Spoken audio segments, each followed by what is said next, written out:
Hi, a very, very warm welcome to everyone to day 2 of ACOP 2022.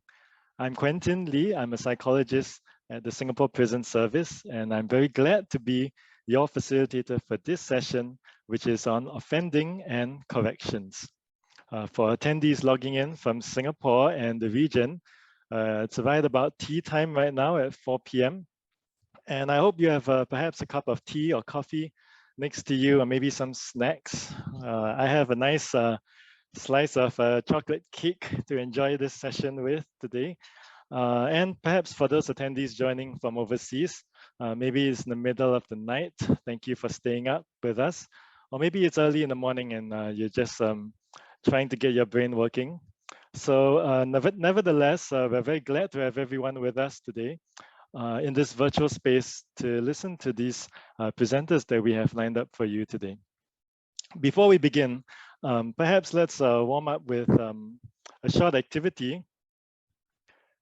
Okay, so sitting at our desks for prolonged periods of time can cause aches and pains, and we tend to hold our stresses and our anxieties and our tensions in our bodies. So perhaps to relieve some of that strain and to improve our posture today, let's do some simple exercises to kickstart this day 2 of ACOP 2022. If I'm doing it on my own, it's going to be a bit weird, but if I know that there are 280 of you joining me on these stretches, then it's going to be cool and it's going to be, trending. So let's all do this together here. You can see there are just some suggested desk stretches. You can do this at your desk at any time. If you're in bed, perhaps you can do your own kind of stretches, but perhaps let's start with the neck stretch. You can just hold your hand on your head and just stretch your neck. You can go both sides. Of course, please, if you have some medical concerns with regards to your neck or body, please take the necessary precautions. Okay, let's go to the next one, the upper back stretch. Okay, let's give that a try. Just stretch outwards and interlace your fingers together and just feel that, ooh, that's nice. Nice stretch at the back. Perhaps you can even turn to the side. We can do the side stretch at the same time. And to the other side, ooh, that's nice. And just breathe out and just let your body relax and let those muscles ease up. Okay, you can try the ankle roll on your own time. I don't think I can demonstrate that for you today, but you can give that a try as well. And feel free to try out these exercises or to do them as and when you feel like you just need a bit of a stretch today while attending the conference. So yeah, thank you everyone. I like to think that 280 of you are doing that with me. Okay, now a gentle reminder that you're not to record any of the content from the presentations today. And organizers may reproduce any content from the presentations, for instance, on social media. But for the non-sensitive content, do please feel free to share your experiences and thoughts on our social media. And don't forget to hashtag ACOP 2022. Delegates can also find the recordings of the conference proceedings on this platform after the day's proceedings have ended. Yep. For this track today, we have a total of 3 presentations, with each presentation lasting a total of 15 minutes. And we will have a short period of about 10 minutes at the end of this presentation, at the end of this track, for some Q&A. So if you have any questions along the way, do feel free to enter that into the chat portion. And we will be able to pick that up during the Q&A session at the end. Without further ado, it's my joy and honor to introduce the first presentation today. The first presentation is by Assistant Professor Hannah Glims Nario Lopez. She is from the University of Philippines, Diliman, and she's a member of the faculty teaching Philippine contemporary social issues and sociology of deviant behavior. In 2019, she was invited as an international visiting research fellow at the Home Team Behavioral Sciences Center at the Ministry of Home Affairs, Singapore. Her latest research focuses on relational coping strategies of jail officers towards material deprivation and overcrowding in Philippine jails, emotional labor in penal facilities, and the potential and plausibility of rehabilitative prison culture in the Philippines. We will now start the presentation by Assistant Professor Hannah Nario Lopez on emotional labor dynamics as precursors to mundane violence in a Philippine city jail. Do note that due to the length of the original recording, we had to make some edits to shorten the video to the allotted timing. So we do apologize in advance if there were some segments that may appear slightly disjointed. So let's begin the presentation by Ms. Hannah, please. Good day to everybody. Mabuhay. I am Hannah Glimpse Nario Lopez. I am an assistant professor from the University of the Philippines Department of Sociology. And today I would like to share to you my latest article, which is derived from my master's thesis titled Emotional Labor Dynamics as Precursors to Mundane Violence in a Philippine City Jail. So I was able to call here three main arguments in my conclusion, in my findings. So my first argument is that rank then becomes a fixed emotion navigation point for the jail officers. Second, jail regimes also translate to emotion climates. And third, professionalism becomes then their mantra for their emotion culture. So let's go first to my first argument. In the city jail, intersubjectivity is steered by a durable and fixed structural indicator in emotion navigation, the ranking system. Ranks in BJMPU represent wisdom, credibility, and even achievement. They have heavy symbolic value.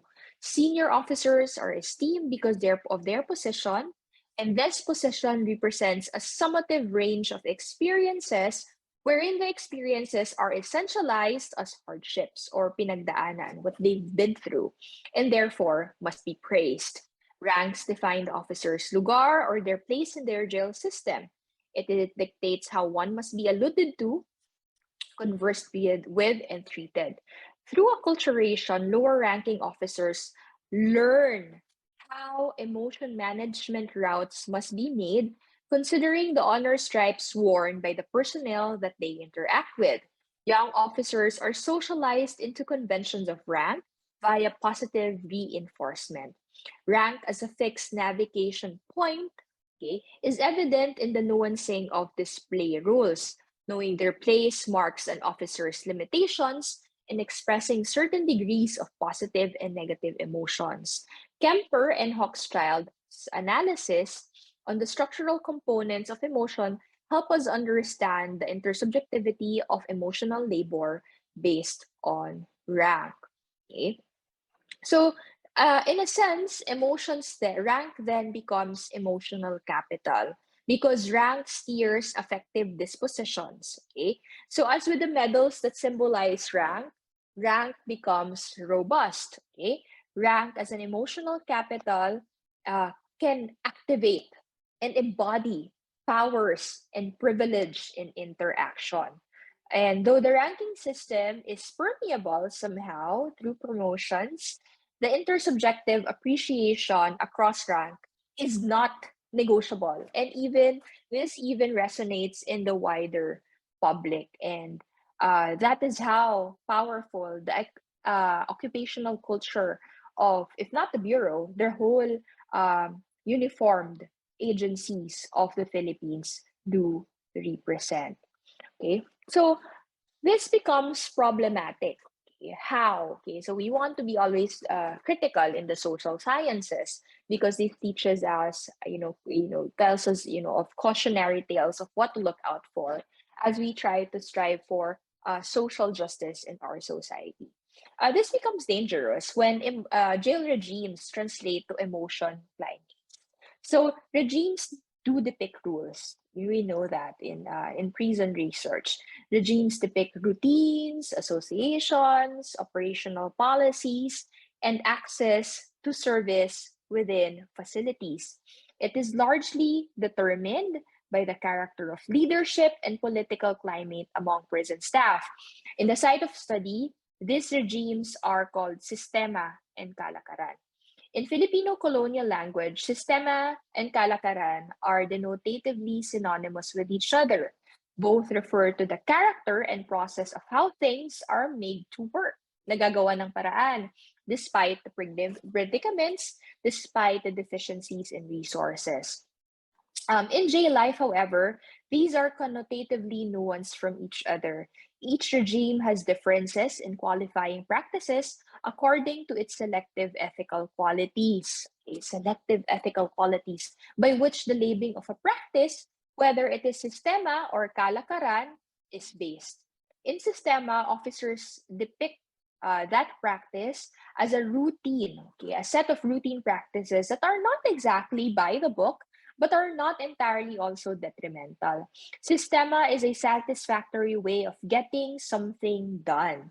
Okay, so pwede na. Okay, okay na. Okay, it's okay.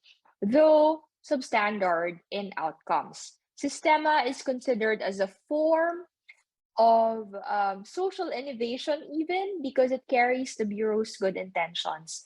It gets the job done, in short, despite the limitations that they have in resources and under manpower. So it is a tantamount to their best efforts or doing the best that they can. In Kalakaran, however, okay, while sistema is widely accepted, there are also personnel who exploit these practices. So in jail language, they are called sistemador.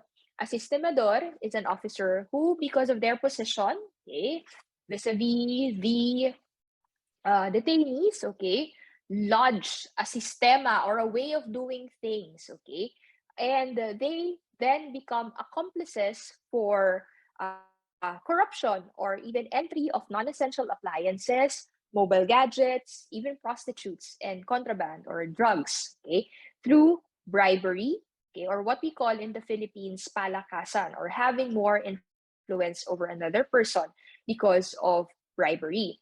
So emotional capital is used to mobilize individual interest. Okay, so they become very patrimonial. Okay, and there's somehow, some sort of patronage, okay, happening already because of this kalakaran. So this kalakaran is derived from the Filipino word lakad, or to walk. Okay, in colloquial use, if you are nagpapalakad, you're asking someone to walk for you or do something for you. You capitalize on the patrimonial relationship to get ahead. Pagpapalakad is a form of patrimonialism considered as a long-time flaw in Filipino relationships and a major cause of corrosion in governance. Kalakaran depicts a mode of operation that is largely meandering, corrupt, and undeniably unethical. So despite glaring violations, kalakaran continues to exist for three reasons. First, some justify kalakaran based on their claims of reciprocity in relationships, a part of getting along. And since some detainees deserve the incentive, they say, for taking care of their co-inmates, okay, this becomes justified for the sistemador jail officers. Second, and a very straightforward reason, some officers accept pampadulas or bribery for extra income. Jail officers do not earn much. And of course, they need to seize every opportunity to earn income, even though this is through illegitimate means. And lastly, one senior officer bravely revealed, okay, that some participate in kalakaran for the nostalgia it brings. The unit head even explained that the many ways to do kalakaran was, very, very prevalent, more prevalent decades ago. It has a feel of tradition, he said. And sistemadors believe that in kalakaran, they become a part of the elite. So because they are able to prove that they have more power over a group of people. So notwithstanding a clear clash of concessions between those who rationalize sistema and kalakaran, diplomacy is present in the jail. I noticed that co-ranking officers never mentioned names despite the sensitivity of this finding.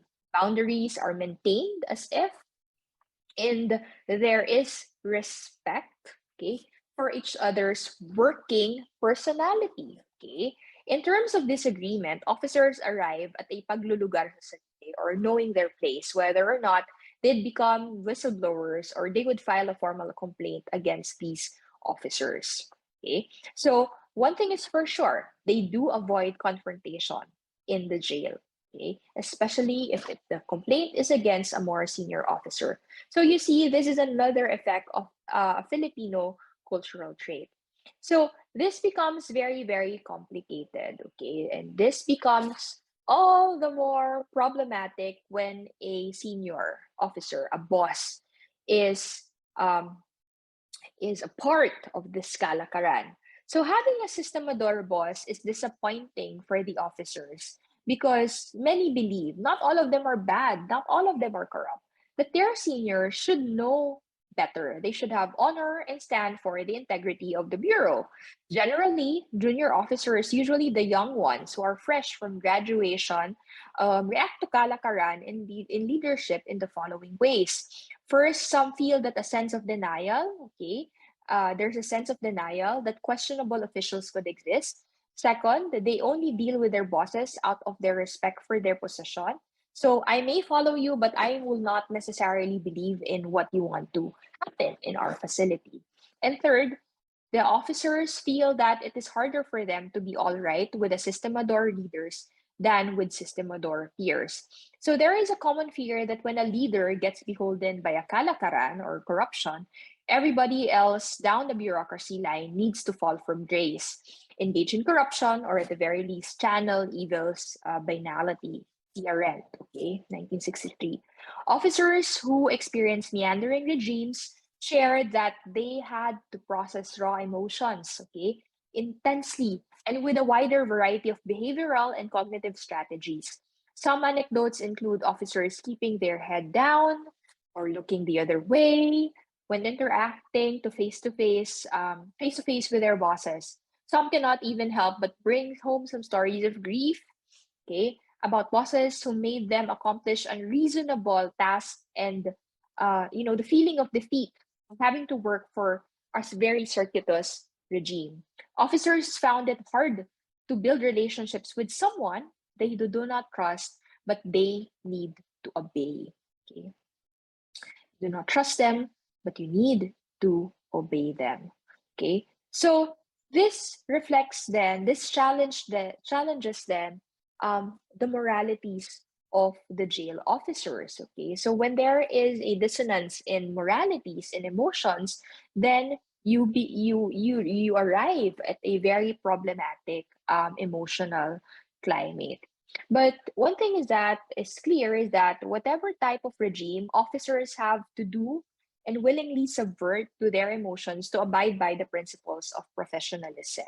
From the narratives of officers, they see that professionalism as a contribution to the institution goals of the Bureau is very, very important. So they just simply, succumb to bad moralities out of group solidarity. So, of course, for a sociologist, this is understandable, but from the perspective of social justice, this is, of course, unjust. Okay, so what the officers do to be safe so that they would not get fired from their positions, their jobs, they act according to their profession, the virtues of professionalism. So they have the emotion culture maxim professionalismo, just be professional. So they are able to overcome emotion labor through preparation, letting go of their civilian mentality or their personal emotions. They just follow orders, due process, and they try to be more tenacious in their everyday affairs. So with this, they are able to be in command of their emotions, they said, and they become masters of their themselves. However, because I want to be very, very critical, the officers' narratives, okay, should tell us also that how emotion labor can be both threatening and benign. It has the emotional potential to disempower. Okay, in fact, the officers justify emotion labor even with a nationalist tone. And with them, for them, it is their contribution as a heroic act for their countryman. Okay? And I caution that seeing emotional labor neutrally and more so praising it is double-edged. On one hand, emotional labor as defense allow officers to plow through their jobs and be productive whilst facing many challenges. But on the other hand, emotional labor can be deeply moralized within the discourses of public service to the point that officers no longer recognize it. They recognize their own emotions or even put their emotional health at risk. We must assess until when and up to what extent can officers endure such public service obligation. To me, the privation of emotional labor for institutional goals remains unjustified. Hochschild asked, what emotions would we experience if we weren't working on ourselves to death? I agree that emotions should neither be useful for profit, for the image of the organization, nor for the glorification of public service. Whenever an entity takes control of an individual's feelings and expressions, the individual is also taken away from the emotion. It is not only the work that gets dehumanized, okay, but the emotion itself. From the narratives of officers, we are affirmed that emotional labor is deeply entrenched in the jail work culture and even applied as a prescript and postscript to individual action, and more so carried into the identities and personal aspirations of people. Maraming salamat po, and I hope you understood very well my presentation. Thank you.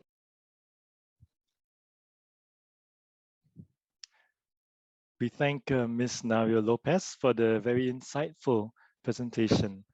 Her sharing has definitely helped us, cause us to think further about the tensions that are inherent in the role and the work of prison officers, and how there are also larger social and systemic factors that we need to be mindful of as they perpetuate some of the tensions and the issues that they face. We're also reminded to be mindful of staff culture within the prisons as we aim to institute more effective and more rehabilitative prison regimes. The next presentation we have is by Ms. Fan Jiang. Ms. Fan Jiang is currently a senior psychologist and an assistant director at the Correctional Research Branch in the Singapore Prison Service. Her presentation will be on understanding factors critical for long-term desistance in male drug offenders. Without further ado, we'll begin the presentation. Ms. Jiang, please. Hi, welcome to my presentation titled Understanding Factors Critical for Long-Term Desistance in Male Drug Abusers. My name is Fan. I'm Assistant Director and a Psychologist at the Correctional Research Branch at Singapore Prison Service. This is the scope of my presentation today. I will briefly cover the background and impetus for this study, what was the research methodology, a few of the top-line findings from this study, as well as some recommendations following the study. So briefly, the background to this study is that in prison, we actually conducted a research study to understand factors related to relapse, shorter-term desistance, and longer-term desistance. So the research question was, why did participants relapse or desist from drugs in the long term? And long term was being defined as a minimum of 5 years. And the reason why 5 years was chosen is because there are some evidence in the literature suggesting that a minimal period of 5 years suggests a stable abstinence, as participants will be less likely to relapse to drugs after a period of 5 years. For today's presentation, we'll be focusing on one main question, which is, what are the differences between desisters who desisted between 2 to 5 years after release and desisters who desisted for 5 years and more? This is the research methodology. We had a total of 92 participants, in which we categorized them into 3 different groups. The first group is the group that we termed the fast relapse, or FR for short. So they are the participants who relapsed within a year of their release. There were about 37 of them, and we recruited them while they were during that period of time with us in prison. The second group of participants are what we termed as the slow relapse, or SR. So they are the participants who relapsed within 2 to 5 years after their release. And there were about 25 of them. And they were also recruited during their time with us in prison. The last group of participants are what we call the drug desisters, or D in short. They are those who have desisted for 5 years or more, and there were about 30 of them who were recruited from halfway houses during their time in the community. We conducted semi-structured interviews with all 92 participants, and we did the thematic analysis with inductive coding method used. So these are some of the top-line findings that we have. The top-line finding number 1 is that desisters have stronger sense of agency that sustain their motivation to change. So we saw that for the relapsees and the desisters, both groups actually started with a strong motivation and desire to change. However, the differences were that 1, for the relapsees, which means those who relapse between 2 to 5 years after release, they presented with a lack of agency as they viewed that they had no choice over their eventual relapse outcome. They also lacked perseverance to persist in their journey of change and to resist temptations along the way. However, for the desisters, they continued to surround themselves with pro-social others and role models who helped to sustain their motivation to change over time, especially when they start to meet with more and more temptations or barriers along the way. And what happened was that over time, as they had more and more successes in resisting temptations or overcoming their difficulties, eventually they had a shift in the narrative and the identity. And that gave them a sense of purpose and direction, and further enhanced their sense of self-efficacy and agency. So there is like a cumulative effect that we observe. I've selected 2 quotes, one from a desister and one from a relapsee, to highlight this difference. So for the desister, he said, you have to make the effort to be real, to go away from your old lifestyle, and to make effort to rebuild your life. You need to show people that you have made the change. So there is a lot of a sense of agency here about having control over his life and his actions. On the flip side, for the relapsee, this relapsee shared with us that when he met temptations, he felt like ultimately it's your choice. Who will win the fights in your head, how to control. You don't have the power to control your mind. So he felt that he didn't have the ability and the agency to do anything about it when he was faced with drug temptations. The second top-line findings that we had was that the desisters actually reported greater amounts of social capital. So both groups, relapsees and desisters, they reported drug temptations from antisocial peers along their journey of change. So both groups had difficulties with temptations, but the difference is that for the relapsees, they reported that they actually had a lack of support from the people around them and their family. And the people who remained in their social circle eventually were the ones who provided them with both access and information to and about drugs. And what this means is that they faced increasing temptations along the way.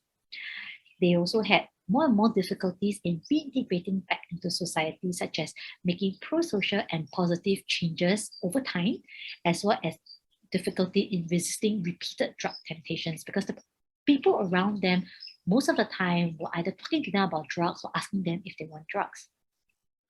On the other side, we see that for the desisters, even though they reported drug temptations as well, what they did was that they were able to persistently avoid these antisocial peers.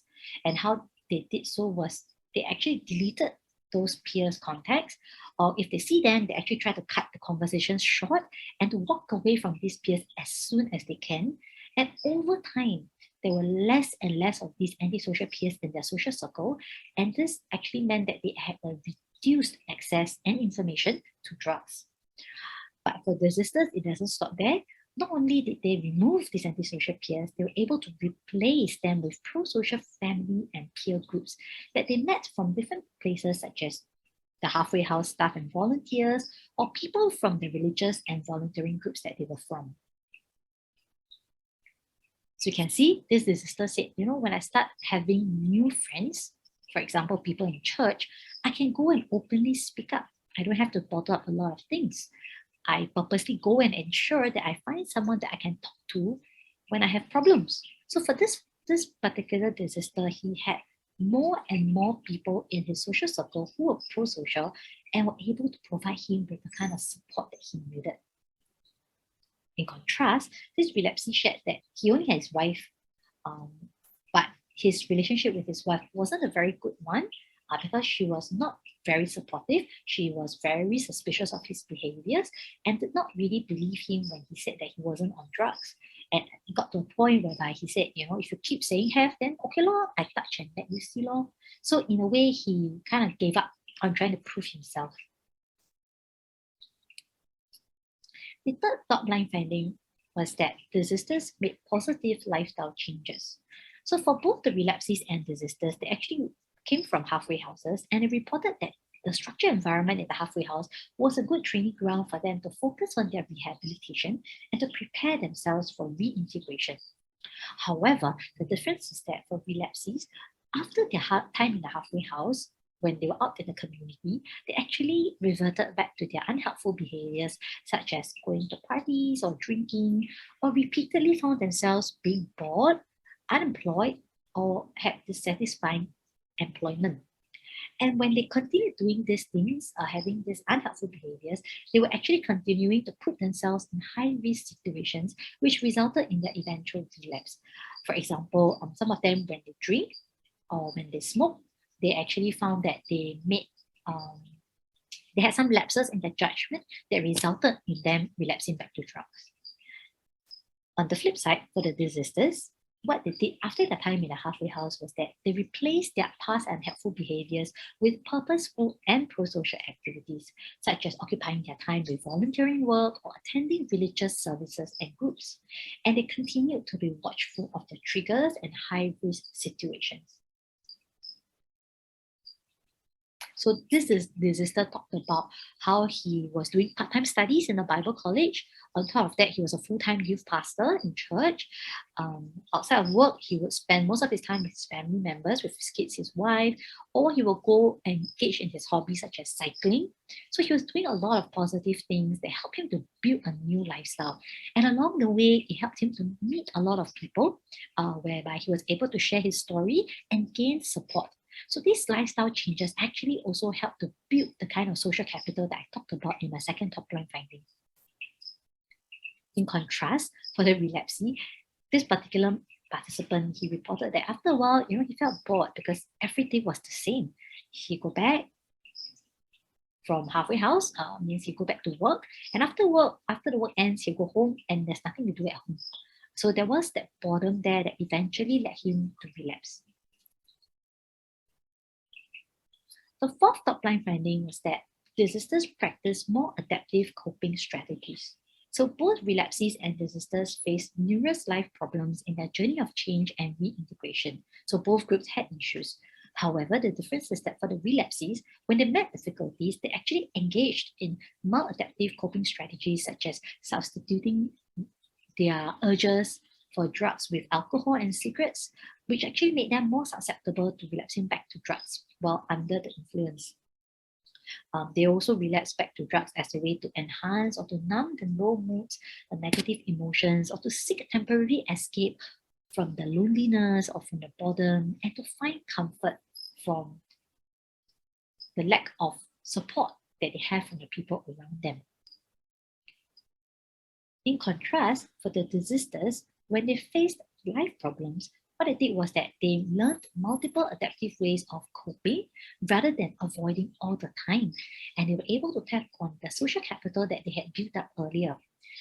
They also tapped on what they learned from their time in prison when they underwent interventions, as well as intervention programs at halfway houses. And they applied what they learned from these programs in their life to deal with the problems that they faced. And this prevented them from relapsing back to maladaptive coping strategies such as alcohol or cigarettes or eventually drugs.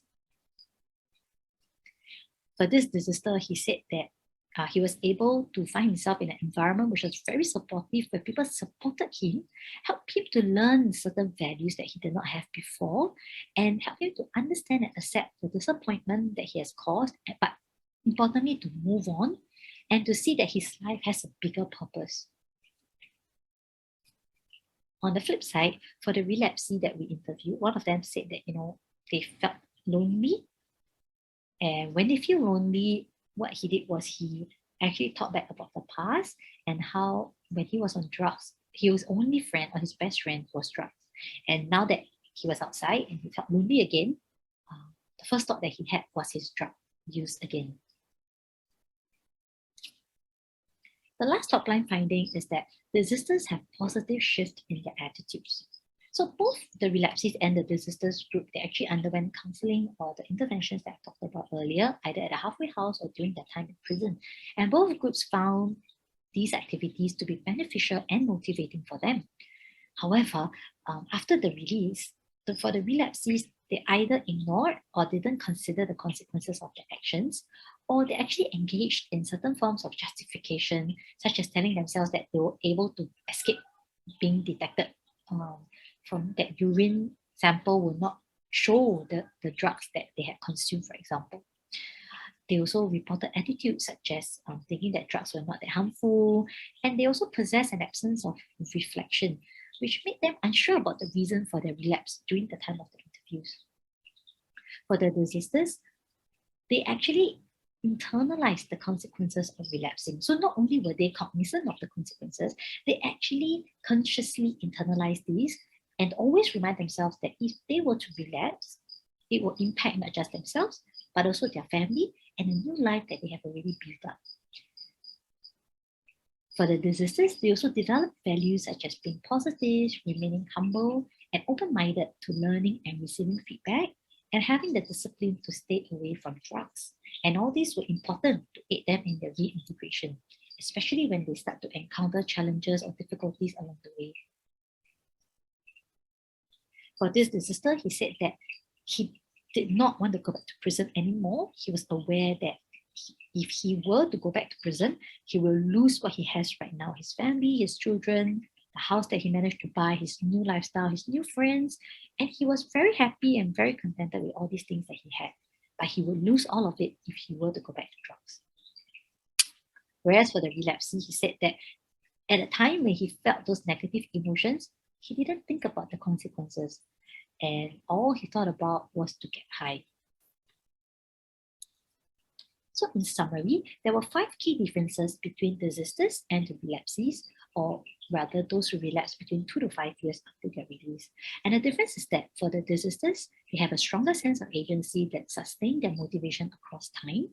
They also have greater amounts of social capital for them to tap on to support them when they had difficulties. Over time, desisters managed to make positive lifestyle changes, and they also were able to develop and hone their adaptive coping strategies. And all this also helped them to develop a positive shift in their attitudes. And here are some of the recommended strategies that arose from this study. One is that during the in-care phase, when we have the abusers with us, it is important for us to try to share desistance findings with them to help them to create a sense of ownership and agency over their own journey of change. It is also important that continuous enhancements to rehabilitation programs are made as and when we have new insights and new findings from research studies such as this. It is also important that our programs and policies include processes that support the desistance journey and takes into consideration the kind of challenges that a desister might face on his desistance journey. It is also important that we upskill our staff to engage those who are under their charge and to help them to optimize their desistance outcome, because they are the main touch points with these abusers during their time with us. At the pre-release stage, before the abusers are released, it is important that there is a systematic referral made for abusers to aftercare services and to leverage community partners to enhance release preparation in areas of human and social capital. This is so that abusers, when they go out, they will be able to leverage on existing social bonds or create new social bonds, and also to expand family work to enhance their outcomes. As we see that family relationships is also a very important role. Lastly, in the aftercare phase, we hope that we'll be able to influence community partners towards using common language and have a common mental framework for desistance. We also hope to expand community corrections to increase opportunities for reintegration. and for aftercare work to focus on increasing agency for the desisters in the face of challenges across time, and to help them to shift their narrative identity and how they view themselves as time goes by. And with that, I've come to the end of my presentation, and I thank you for your time.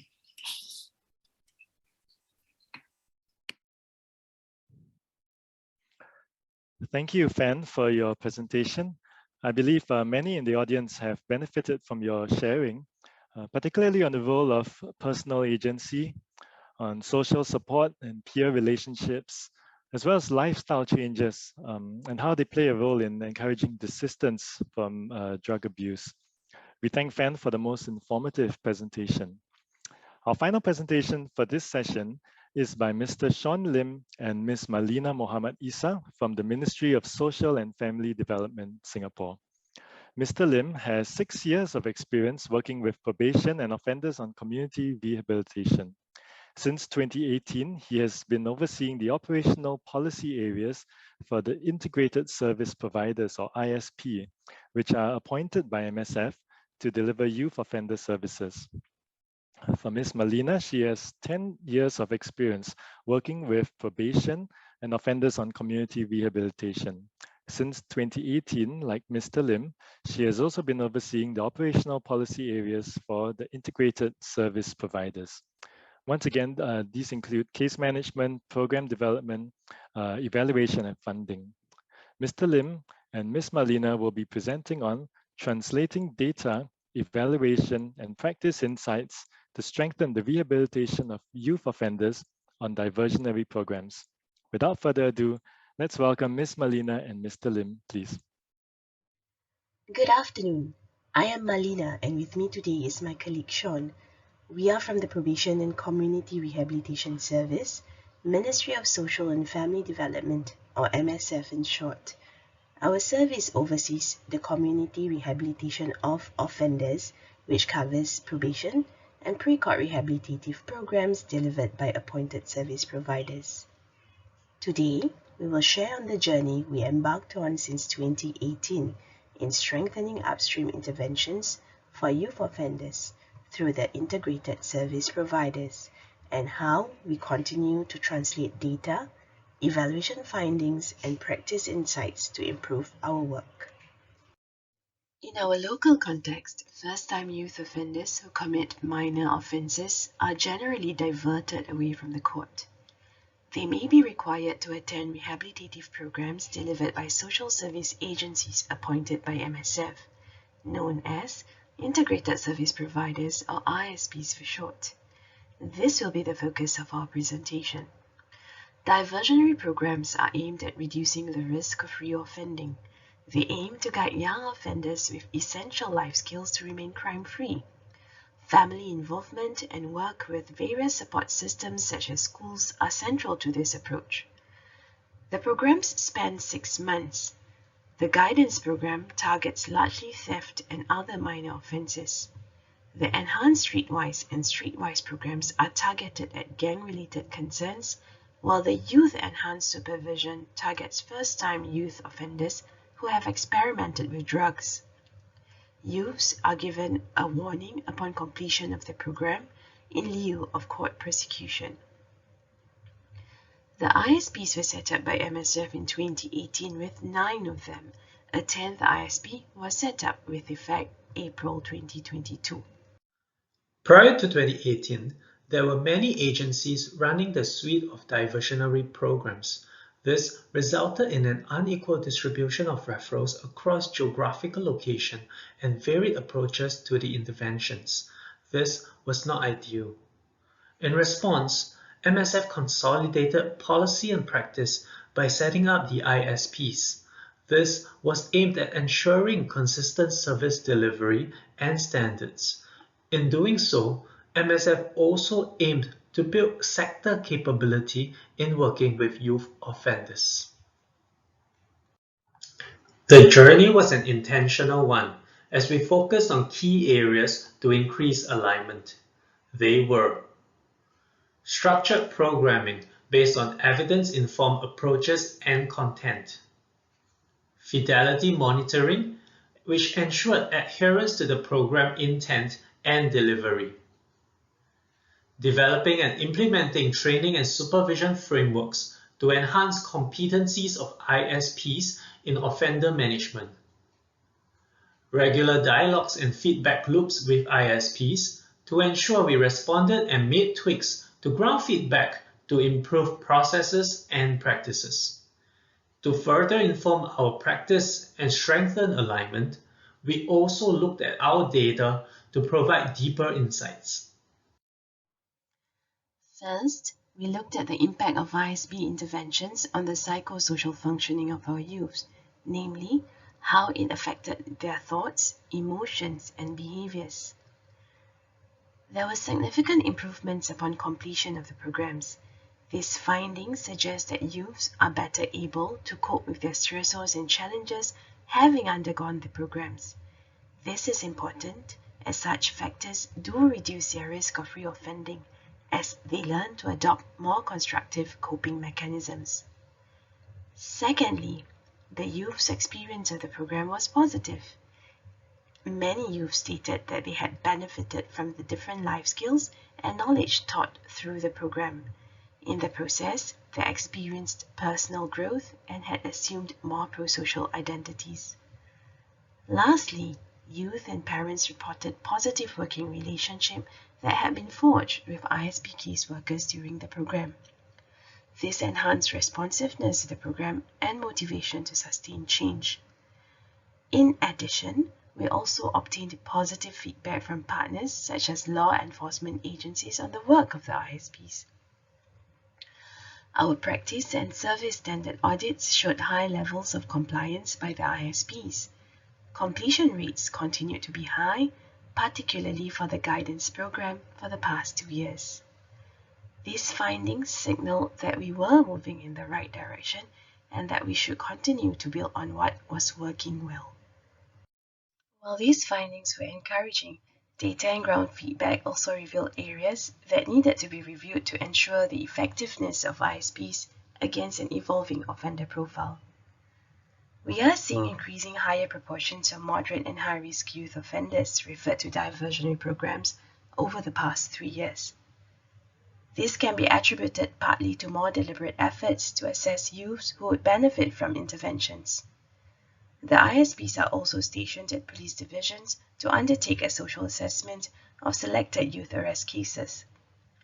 Such assessments are forwarded to the police and the Attorney General Chambers or AGC. It does make sense that youths with more risky behaviors and complex needs are directed for rehabilitative programs. We do see such higher risk cases, especially in the areas of family needs, peer and leisure activities, and antisocial or pro-criminal attitudes. We also noted that higher risk youth offenders, based on their risk scores, face more challenges and thus have a higher chance of not completing the program. This was corroborated when we performed a regression analysis and found that risk scores predicted youth offenders' likelihood of completing diversionary programs. The finding was an intuitive one, but it still raised concerns for us because it suggested that higher risk youth offenders may not be receiving sufficient support to moderate their risk and needs to lower their offending risk. This meant that we needed to review our approach further for this group. Through our data analysis and feedback from the ISPs, we recognized the increasing number of complex cases place higher demands on ISP caseworkers. Through data analysis and a time motion study, we could better list what was the required level of interventions for the different risk profiles. This led us to review further how we could achieve these outcomes. By 2021, the journey already saw greater alignment in practice in terms of intervention approaches and coordinated and consistent service delivery. This was in line with our goal. At the same time, the insights gained led us to further improve and respond to the changing profiles. It led us to further strengthen our evidence-based approach in 2022 in the form of the risk-based framework for diversionary programs. This slide gives a broad overview of the risk-based framework. It supports effective resources allocation, where more resources are accorded to youth offenders with higher risk and needs. This approach better supports the ISP's ability to meet the needs of youth offenders with higher risk profiles. Through the time, motion, and data insights studies, we reviewed our service model to adopt a differentiated approach to programming, largely in terms of varying the intensity of individual, group, and family-based sessions and tweaking the content for the different risk profiles. Concurrently, we reviewed our funding model to support and enable the ISPs to do more for youth offenders with more complex needs, while also reviewing the outcome and key performance indicators. This slide gives a broad overview of the operationalization of the risk-based framework and the elements of intervention. Operationally, we made enhancement in 3 areas: content coverage, number, and frequency of sessions. Those with higher risk levels attend more sessions and are given more support on psychoeducation and life skills. There is also more systemic work done, which inevitably increases the frequency of the meetings with the youth offender. While the implementation of the risk-based framework is in its early stages, we are also mindful of other areas to concurrently work on. We will just name some of the considerations at the individual and organizational level. For clients, the label of a high-risk youth offender can be stigmatizing, causing them to feel discriminated by risk levels. We should be mindful that while classifications guide our planning, our interactions and communication to families and partners must be sensitive and appropriate. Also, there is concern that higher-risk youth will experience the increased dosage of interventions as a punishment. How then can the messaging to the youth and their families be couched to create buy-in and increase collaboration? In practice, youth offenders' risk level may be automatically equated to his or her motivation for change. It is important that professionals assess both these factors holistically when developing intervention plans. There is also a need to consider organizational and operational impact when implementing a differentiated offender management approach. This has implications on how organizations think through caseload calibrations, staff competency, and supervision. We need to be mindful that the more senior staff, for example, are not saddled with a high volume of high-risk cases, as this impacts their capacity to guide junior workers and be involved in other continuous improvement efforts of the organization. Our ISPs are a key stakeholder in the community rehabilitation space for youth offenders. Our journey continues as we strengthen our efforts in responding to new challenges in the rehabilitation of youth offenders. Beyond the risk-based framework, efforts are also ongoing to look at other areas, including the use of technology, research, and strengthened community collaborations to bring about good outcomes for our youth. We have come to the end of our presentation. Thank you. Thank you, Ms. Malina and Mr. Lim, for that presentation. I think your presentation has certainly shed light on the extensive efforts that have been undertaken by both MSF and the integrated service providers to support and rehabilitate the youth offenders in the community. Now we have about 6 minutes left on the clock, and we have come to the end of the entire series of presentations for this track. We'll just move on to the live Q&A segment for the remaining duration that we have. We would like to invite the presenters into this virtual space for the Q&A segment, please. We have a question that was posted in the platform, and it says the age of demographics of the participants was wide. I think this is referring to the second presentation by Ms. Fan, and it says that most of the desisters were aged 60 and above, while the relapsees were between 30 to 40. Do you think that the stage in life at the point of offending or relapsing could have attributed to their decision making? If so, are there targeted approaches to different age groups to better prevent recidivism? Hi, Quintin. Thank you for the question. I'd like to clarify that actually in this particular study, I did not share the demographics of our participants, but I think the person who posted the question is right to say that generally desisters are a bit older. For this study, actually, both the group of the relapsees and the desisters, the mean age was actually very, very close, just a difference of 2 years. And the range of ages was actually also very, very close, just a few years difference in the overlap. But because there are two ideas in the desistance literature that tells us why desisters are generally older. The first is the maturation theory, which is that generally as people age, as they get older, they will have more opportunities to achieve more life, milestones. For example, getting married or having a fulfilling career. So things that we know are factors critical for desistance. When somebody is very young, to consider, say, like a youth, then he would likely not have had enough time or opportunities to also achieve those same factors of desistance. The other issue is because there is no agreement currently in the desistance literature as to how do we measure desistance, how do we know whether somebody has fully desisted. Some people actually say that you're never a desister until the day you die. And as morbid as that sounds, I think what I'm trying to say is that basically there is always the opportunity to relapse. But for people as they get older, they will have had more time to show that they have not relapsed, longer periods of time of desistance. So the person who posed the question is right to say that generally older people in the later life stages will more likely qualify as desisters. Whether they are targeted approach, I think the factors that I shared for the top-line findings, they are all very relevant to different age groups. I think no matter what age you are, you can also have change in your lifestyle. You can have changes in your cognitive thinking, your attitudes. You can have changes to your sense of agency and your motivation to change.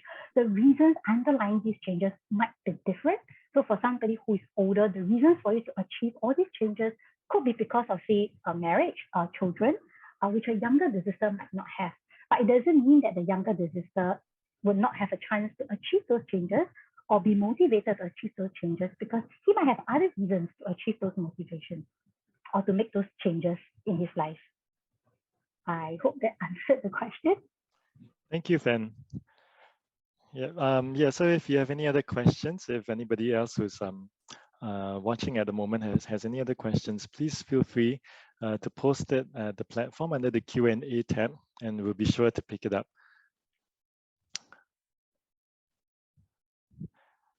Yeah, well, maybe in the meantime, as we wait for more questions to come in, I just had a question for Professor Hannah, Assistant Professor Hannah, and I think you talked about many of the difficulties in the emotional and social climate in the prisons, and how it's linked to some very deep-seated cultural roots. And I think you mentioned in the Philippine culture, perhaps the idea, if I get it, forgive me if I pronounce it wrongly, like sistema and kalakaran. I think you mentioned that. And it made me think about some of the other cultural kind of markers in Singapore as well, where I'm from, and how that might influence the prison system. And indeed, I think in some ways, prisons are microcosm in a way of a larger society. And I just wonder if there are any more constructive elements of the Philippine culture that you think might complement the more rehabilitative kind of goals of the prison system. Maybe what kind of aspects of the larger culture could be perhaps taken advantage of or nurtured within the prison system. Hi, Quintin. Thank you so much for that question. I think the Philippines also share with a lot of the Southeast Asian culture our subservience to the wisdom of our elders. And this is something that, learning through our elders is something that is also somehow, prized within the prison systems. Because as from my observations, although I didn't really interview or had the chance to focus on the experiences of the persons deprived of liberty, but I know that they too listen to the wisdom of those who had recidivated in the past and had now are suffering through their sentences. So that becomes sort of a very positive way of having mentoring within the prison walls of the Philippines. Unfortunately, because in the Philippines we have a very very alternative way of handling prison order because of our prisons being very understaffed. So it is the PDL, the inmates themselves, who tend to be accountable for each other. And what happens is that instead of age and the wisdom of the elders being the guiding post for more, I guess, secular values to help help younger inmates proceed with more positive values in life, it becomes also co-opted with a gang system.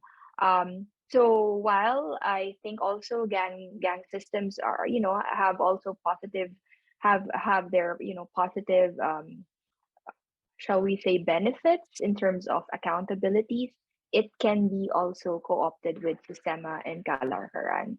But yeah, there you go. I think that's one of the key insights that I was able to remember from my master's thesis. Thank you, Quintin. Thank you, Hannah. Yeah, I think we probably have time for just one more question, and I see there's a question in the Q&A tab again. I think this is directed to Fan. So in addition to Kati Vinod's question, may I ask if there were attempts to recruit the sisters from outside halfway houses? Will it potentially affect the study's findings? And in addition, does the study include a mixture of new and repeat abusers? And similarly, do you think the findings will apply to either groups of abusers? Hi, Christine. Okay, I'm gonna try to share this of what I understand from the question. With regard to recruiting desisters from outside halfway house. So this study for the desisters, we actually use a snowballing technique. So the participants, the initial group participants, the desisters came from halfway house, and then they actually recommended more people to us to take part in this study. So some of them were from the same halfway house, or they might have graduated from the halfway house. I agree that if we were to expand the study participants to people who are not from the halfway house at all, meaning they were just released directly from prison, for example, there could be some differences because then they would not have gone through a structured living environment program like they do in the halfway houses. As to whether the study includes a mixture of new and repeat abusers, I think what the person is asking is, are there people who were first-time drug abusers, right? For this study, our sample were of repeat drug abusers because they must have had a previous time of using drugs before. That's why we can kind of include them as a relapsee in this group. I'm not sure what does it mean by whether the findings apply to either groups of abusers though. I'm sorry, I won't be able to answer that question. Well, okay, thank you, Fan. Yeah, I think if there are questions that we can't address during this Q&A portion, I think I would like to invite perhaps the presenters to reply directly on the platform itself if there are any further questions, so that we can make sure that your questions are duly answered. Yeah, so I think we are running into the timing for the next section already. So now, following from this series of presentations, we'll be moving on to the special topic, the special session on drug harm prevention, and which will be led by Dr. Leong Chi Ching, who will be facilitating this special session. So I'd like to hand over this time to Chi Ching now.